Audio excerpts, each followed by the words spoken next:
Dehydratácia je jeden zo stavov, ktorý vedie k rôznym symptómom problémov v tele.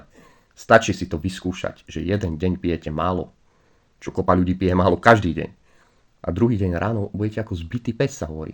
Budete opuchnutý, stuhnutý, unavení. A toto kopa ľudí prežíva denne. Čiže pijete málo vody. A tí, čo pijete dosť vody, tak máte zlý manažment vody v tele. A čo to je? To znamená, že máte rozhodené hormóny. A rozhodené hormóny sú spôsobené čím?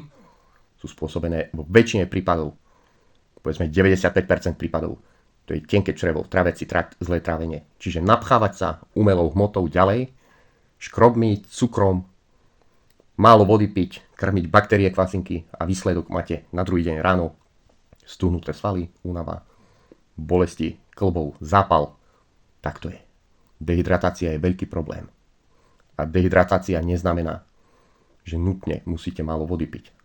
Môžete piť, povedzme, dostatok vody, jeden deň ráno, ale za ten čas do večera už pijete málo. Iba vymočíte tú vodu z dôvodu hormonálnej nerovnováhy. No a cez noc všetok ten metabolický odpad vo vás ostane a ráno ste zlikvidovaní.